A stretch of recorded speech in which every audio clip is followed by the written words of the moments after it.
सबसे बड़ा दंगल, जी हां, सबसे बड़ा दंगल अब चौथे चरण में पहुंच चुका है। चौथा चरण, उत्तर प्रदेश की 59 सीटें, 9 जिले। अब लड़ाई पश्चिम उत्तर प्रदेश से चलकर मध्य में पहुंच चुकी है, अवध में पहुंच चुकी है, लखनऊ में पहुंच चुकी है। लखनऊ की 9 सीटों पर आज मतदान हो रहा है।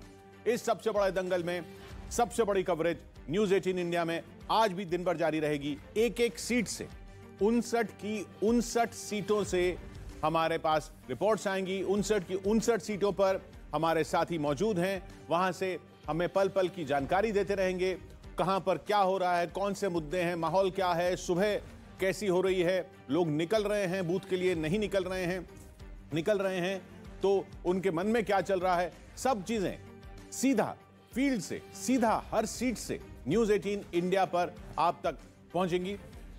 हमारे साथ अमित पांडे मौजूद हैं, हमारे साथ ऋतिका सिंह मौजूद हैं, रवि ठाकुर अभी हमारे साथ जुड़ रहे हैं, हमारे साथ जावेद मंसूरी हैं, अरुण सिंह हैं, अमित सिंह हैं। अरुण सिंह हमारे साथ उन्नाव से मौजूद हैं, जहां पंकज गुप्ता हैं, बीजेपी के अभिनव कुमार हैं, समाजवादी पार्टी के, और आशा सिंह हैं, कांग्रेस की आशा सिंह, उन्नाव रे पीड़ित की मां, कांग्रेस की, वो सुर्खियों में रही, वहां से उन्नाव से अरुण हमारे साथ मौजूद हैं। शिवानी पांडे हमारे साथ लखनऊ पूर्व सीट से जुड़ेंगी। ऋतिका सिंह रायबरेली से मौजूद हैं। रायबरेली में भी आज मतदान है। रायबरेली में आज मतदान है। ऋतिका सिंह वहां से मौजूद हैं। रायबरेली गढ़ कांग्रेस का कहा जाता था, लेकिन फिर रायबरेली की जो विधायक थी वही कांग्रेस छोड़कर बीजेपी में चली गई और अब बीजेपी से वो चुनाव लड़ रही हैं। अदिति सिंह हमारे साथ अमित पांडे हुसैनगंज फतेहपुर से मौजूद हैं, जहां रणवीर प्रताप सिंह बीजेपी के, उनके सामने उषा मौर्य हैं समाजवादी पार्टी की। रवि सिंह हमारे साथ सीतापुर से मौजूद हैं। जावेद मंसूरी हरदोई से हैं, जहां नितिन अग्रवाल हैं बीजेपी के। तो सब के सब एक एक सीट पर हम चलेंगे, एक एक सीट पर आज हम चलेंगे और एक एक सीट से रिपोर्ट लेंगे। सबसे पहले चलते हैं अरुण के पास। अरुण, क्या हो रहा है उन्नाव में? किशोर, उन्नाव दो चीजों के लिए पॉलिटिकली पिछले कुछ दिनों से चर्चा में रहा। एक तो साक्षी महाराज यहाँ के सांसद हैं, जो हमेशा इस तरह के बयान देते हैं जो कंट्रोवर्सी उत्पन्न करते हैं, और दूसरी कांग्रेस ने जिसको टिकट दिया है, यानी आशा सिंह, जो उन्नाव रेप पीड़िता की मां है, उसकी वजह से ये पूरा जो चुनाव है सुर्खियों में। इस वक्त मैं जिस पोलिंग स्टेशन पे हूँ, आप देखिए यहाँ पर तस्वीरें दिखा देता हूँ आपको। ये मॉक पोलिंग चल रही है, जैसा कि हम हर फेज में आपको दिखाते हैं कि सब दुरुस्त है कि नहीं, मशीन ठीक काम कर रही है कि नहीं, नतीजे सही दे रही है कि नहीं। प्रोसाइडिंग अफसर हैं आप, क्या हो रहा है इस वक्त? इस समय मॉक पोलिंग चल रही है। हाँ। और 5:45 से हमने स्टार्ट कर दिया था। जी सर, अंदर आना अलाउड नहीं है सर। नहीं, ऐसा नहीं है। नहीं है सर, अलाउड नहीं है। मैं आपको पास दिखाऊं? नहीं, उसका मुझे जरूरत नहीं, अंदर नहीं आ सकते। आ सकते हैं, नहीं आ सकते हम। ये नहीं है। ये नहीं, मैं अच्छा, मैं आपको अभी पास दिखाता हूँ, आप देख लेना पास। मैं आपसे बात कराऊंगा, निश्चित रूप से आपको दिखाऊंगा मैं पास। तो ये किशोर, नहीं, काम में आपको कोई बाधा नहीं। तो किशोर, ये अभी मॉक पोलिंग यहाँ पे चली रही है, जैसा कि मैं आपसे बता रहा था कि अभी तो तैयारी यहाँ पे चल रही है। इधर लखनऊ में यहाँ से भी तस्वीरें आ रही हैं, वहां पर भी मॉक पोलिंग चल रही है। ये उन्नाव से अरुण सिंह मौजूद थे, उधर लखनऊ में भी मॉक पोलिंग चल रही है, वहां से तस्वीरें आ रही हैं सीधा मोंटेसरी स्कूल से। वो तस्वीरें उधर ये आप देख पा रहे हैं, लखनऊ से ये तस्वीरें आ रही हैं।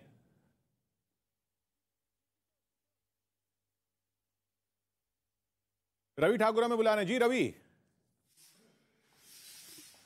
किशोर, आपको बता दूं कि हम इस वक्त लखीमपुर खीरी के निघासन विधानसभा क्षेत्र में, और निघासन में तिकोनिया में हम मौजूद हैं। वो जगह जहां पिछले साल 3 अक्टूबर को लखीमपुर कांड हुआ था, एक थार गाड़ी ने किसानों को कुचल दिया था। तो इस वक्त हम मतदान क्षेत्र में मौजूद हैं। ये केंद्रीय गृह राज्य मंत्री अजय मिश्र टेनी का क्षेत्र है। देखना यह है कि उस कांड का असर आज चुनावों में होगा या नहीं होगा। और आपको बता दें, मतदान के अंदर मॉक पोलिंग यहां पर शुरू हो गई है। ये देखिए किस तरह से यहां पर तमाम मशीनों को जांचा जा रहा है। ईवीएम यहां पर मौजूद है, ये कंट्रोल यूनिट है। वीवीपैट को भी अच्छे तरीके से चेक यहां पर किया जा रहा है। जी चलिए रवि अमित पांडे के पास चलते हैं। अमित पांडे हमारे साथ मौजूद हैं। अमित, फतेहपुर में। जी अमित, क्या हो रहा है? अंधेरा अभी तो वहां। किशोर जी बिल्कुल किशोर, हम यहाँ पर पोलिंग बूथ में जा रहे थे, लेकिन उससे पहले हमें ये तस्वीर यहाँ पर देखने को मिली है। और ये लोग हैं यहाँ पर ना। भैया, ठंड नहीं लग रही है क्या? जी नहीं, ठंड क्यों? यहाँ पर क्या है? जी यहाँ भोले बाबा की मंदिर है, यहाँ घाट भी बढ़िया बना है। ये नवस्था घाट है, कोई गंगा जी बह रहे हैं, इसीलिए नहाएंगे। जी जी जी। ये लोग हैं, देखिए यहाँ पर आते हैं और नहाने, डुबकी लगा रहे हैं, गंगा मैया की डुबकी, और उसके बाद यहाँ पर डुबकी लगाने के बाद इन लोग वोट देने जाएंगे। ये पूर्वांचल का गेटवे है किशोर, देखिए यहीं से गंगा नदी ये बहती और सीधा बहती हुई काशी और आगे जाती है। तो यहाँ से राजनीति का और गर्मा गर्म राजनीति का यहाँ से द्वार शुरू होता है, और ऐसे लोग यहाँ पर रोक रहा हूं अमित आपको, जावेद मंसूरी के पास चलते हैं। जी जावेद, हरदोई में एक्शन शुरू हो गया। हरदोई सदर में हम मौजूद हैं और देखिए अभी अंधेरा है और आज मौसम में थोड़ा बदलाव आया है। यहाँ पर हवा चल रही है ठंडी। मैं अगर आपको तैयारियां दिखाऊं, देखिए यहाँ कोविड का ख्याल रखा गया है, यहाँ सर्कल बनाए गए हैं सोशल डिस्टेंसिंग के लिए। इसके अलावा अलग अलग कतारें हैं यहाँ पर महिला और पुरुषों की। और देखिए यहाँ पर अभी मॉक पोल शुरू हो गया है। ड्यूटी पर जो जवान हैं वो यहाँ पर तैनात है। सर अगर जरा हमें थोड़ा सा अंदर नहीं जाएंगे, हम मशीन नहीं दिखा रहे हैं, हमें अपनी हदें मालूम है, आप चिंता ना करें, बस थोड़ा सा प्रोसेस पूछते हैं। सर क्या प्रोसेस चल रहा है जरा बताइए। मार्क पोल चालू है, एजेंट अभी नहीं आए। मैं रोक रहा हूं जावेद आपको, अमित सिंह हमें बुला रहे हैं, ब्रजेश पाठक वहां मौजूद हैं। जी अमित। अरे कहां लेके चले? जी बिल्कुल, ब्रजेश पाठक हमारे साथ यहाँ पर मौजूद है, सीधे हम इनसे बातचीत करते हैं। सर अहम दिन आज जितनी तैयारी थी वो तो आप कर चुके हैं, अब तो परीक्षा का समय। पूरी तरह से सारी तैयारियां हैं। आम मतदाता, सर्व समाज के लोग घरों से निकल करके बड़ी संख्या में मतदान के लिए तैयारी कर रहे हैं और आप देखेंगे भारतीय जनता पार्टी प्रचंड बहुमत के साथ इस बार जीतेगी। कल मयंक जोशी जाकर अखिलेश यादव से मिले थे, कोई उसका फर्क नहीं, कोई उसका फर्क नहीं। पर्दे के पीछे षड्यंत्र कभी सफल नहीं होते। सर ये बताएं कि कैंट सीट की अगर बात करते हैं, किससे चुनौती मान रहे हैं? देखिए, भारतीय जनता पार्टी को किसी से भी चुनौती नहीं है। भारतीय जनता पार्टी ने जो कार्य किए हैं और जनता घरों से निकल करके सड़क पर आकर के भारतीय जनता पार्टी के प्रत्याशी के रूप में मुझे आशीर्वाद दिया है और आप देखेंगे यहाँ प्रचंड बहुमत के साथ जीत मिलेगी। सर मध्य सीट के बाद कैंट सीट से चुनाव आपकी जिस तरीके से सीट बदली के मेहनत ज्यादा करनी पड़ेगी? कोई नहीं, मैंने जैसे हर बार चुनाव लड़ता था इस बार चुनाव लड़ा हूँ और सर्व समाज के लोगों ने मुझे आशीर्वाद दिया, कहीं कोई प्रॉब्लम नहीं है। यहाँ देखिएगा भारी मतों के अंतर से हम लोग चुनाव जीतेंगे। कॉन्फिडेंट हैं पूरी तरीके से? पूरी तरह से कॉन्फिडेंट है, ईश्वर का आशीर्वाद है। सर जो आपने मयंक जोशी को लेकर कहा षड्यंत्र, उसका कोई देखिए, कोई मानते षड्यंत्र चल रहा? देखिए पर्दे के पीछे से जो विरोधी तत्व हैं लगातार लगे रहते हैं, लेकिन कभी भी इतिहास में षड्यंत्र सफल नहीं हो पाया है। मैंने ये जो षड्यंत्र था काफी दिनों से चल रहा था। मैं कुछ इस बारे में भी कहना नहीं चाहूँगा, लेकिन मैं अपने मतदाताओं से अपील करता हूँ कृपया मुझे अपना आशीर्वाद प्रदान करें और हम सब मिलजुल करके कैंट को एक ऐसा मॉडल विधानसभा क्षेत्र के रूप में डेवलप करेंगे जहाँ सबका सम्मान होगा, सबका साथ होगा।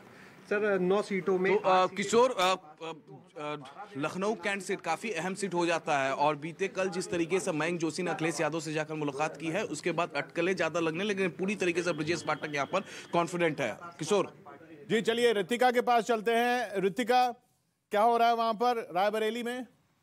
बिल्कुल किशोर, देखिए रायबरेली सीट जो कि उत्तर प्रदेश की बेहद हाई प्रोफाइल सीट है, इस वक्त मैं मौजूद हूं लालपुर चौहान पोलिंग बूथ पर। ये जो आंगनबाड़ी केंद्र है यहाँ पर ही अदिति सिंह मौजूद रहेंगी क्योंकि कांग्रेस की विधायक 2017 में उन्होंने चुनाव जीता और उसके बाद अब कांग्रेस पार्टी का दामन छोड़ते हुए बीजेपी में शामिल हो गई है। सबसे पहले तस्वीरें मैं आपको दिखाना चाहती हूँ। यहाँ पर देखिए सुरक्षा व्यवस्था के पुख्ता इंतजाम कर दिए गए हैं, जवानों की तैनाती हो चुकी है और इस वक्त अंदर जो है मॉक पोल चल रहा है। जानने की कोशिश कर रहे हैं कि किसी तरीके की कोई परेशानी 7 बजे जब मतदान शुरू होगा तो किसी तरीके की कोई परेशानी पेश ना आए। और अभी फिलहाल तमाम तरह की चीजें अंदर होती हुई नजर आ रही हैं क्योंकि 7 बजे देखिए मतदान शुरू होगा।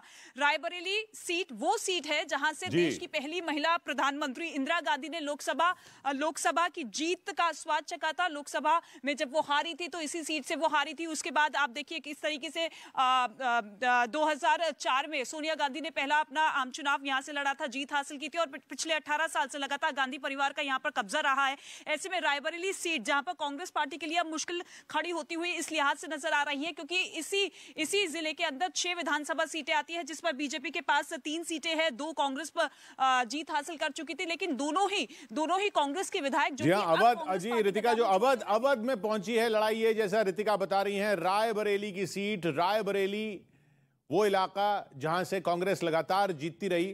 तो इन 9 जिलों की बात कर लें, जिन 9 जिलों पर आज मतदान हो रहा है। शुरू में हम इसकी बात करना चाह रहे थे, वो हम सोच रहे थे आपको ग्राफिक्स वगैरह दिखाएं इन 9 जिलों के, लेकिन प्रोड्यूसर ने सीधा क्लोज कैमरा काट दिया जो मुझसे कहा गया था।